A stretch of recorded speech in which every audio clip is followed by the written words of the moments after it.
Hello guys, I am doing something different today.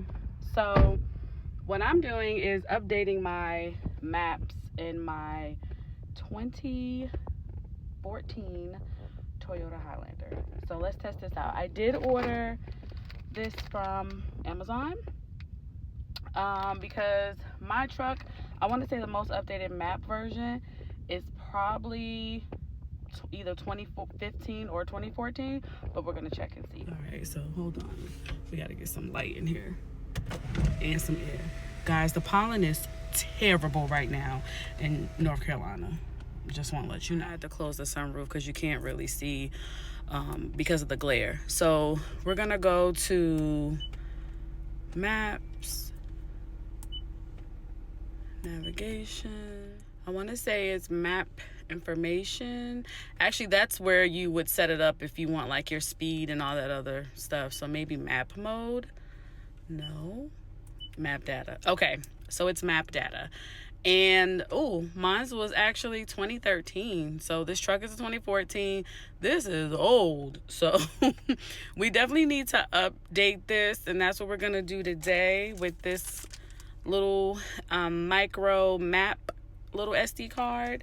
So I'm gonna go in here, and I got some tweezers because your girl got nails and I'm not trying to break my nails. Yes, done by me. So yeah, we're gonna. All right guys, so I was able to pop that open, and what you want to do is take that SD card and push it, and then that message is gonna pop up. What you want to do is go ahead and get your new micro card, and the first thing it says is to turn the vehicle off. So we're gonna go ahead and turn Ruby off. All right, so just gonna hold this so you guys can see. These are the steps 1 through 6. Excuse me. Turning off the engine, locate the SD slot, which we've already done.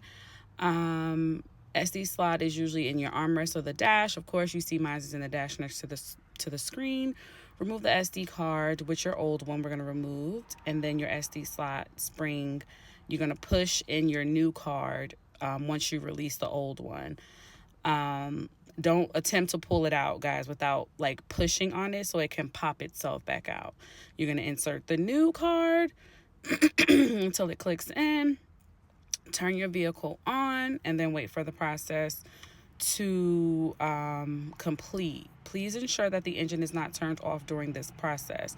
Wait until the navigation screen tells you that the update is complete. If the car still does not recognize the SD card, it would be best to leave it in for a couple of hours overnight while the car is off. It usually should work. All right, so I am going to remove this. This is my, as I drop it, this is my old one. We're gonna put that right there in the cup holder. All right, guys, sorry for clearing my throat so much, but it's about that time. It's spring, so whatever. This is the new micro SD card, and we are going to be inserting that in here because it's empty. So let me go ahead and take this out, the casing. All right, guys, I've pressed that one in. Yeah. Oh, let's do it one more time. The struggle of having long nails. Okay, so we're gonna close that. All right, so turn the vehicle on. All right, we're gonna turn her on.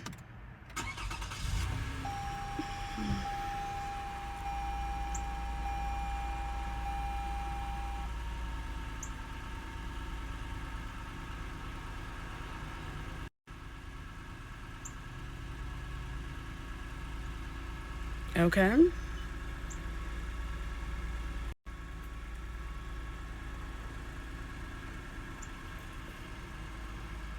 See, guys, it's saying installing new software. It's telling you not to turn the engine off, so that's good. We're getting somewhere. This seems like it's probably going to take about maybe 10-15 minutes, but yes, we are still sitting here. All right, guys, so we're gonna go back to map data and look what it says. It says 2023. It does not say 2013 anymore. I know that this works because when I go visit my sister, her address does not pull up due to the community that she lives in is new. It's like, what, 4 years old, and I always had to mark it at the church, and then, you know, until I started learning, you know, by memory how to get to my sister's house in Georgia. Now I pulled it up on there and it literally shows her street going in and all the other streets. So it worked. It saved me $270 something from going to the dealership, and I paid $30 probably, or $25 on Amazon. Don't know, but I will link it. I know for a fact it was under $30. Put it that way. It was under $30. All right, guys, so it worked. Let's just remember, if you have a older vehicle that's let's say 2014, 2015, so forth, and you want to update the maps on it, by all means, go on Amazon. I will put the link below so you guys are able to see. I want to say I paid $25. I know it was under $30. I saved $200 and something because the dealership was trying to quote me $250 or $260 for this. So remember, it came in this, and it also comes with these steps as well. So enjoy your beautiful Saturday today, guys. I just wanted to come in with I'm adding some things to my channel regarding my car, and little things here and there that I'm gonna do. I have another video that's coming up soon. I want to restore the lights on the front because, you know, they're starting to get that yellow tint, so we're gonna do that next. But thanks, guys. Don't forget to like, comment, and subscribe. On the move with Mai.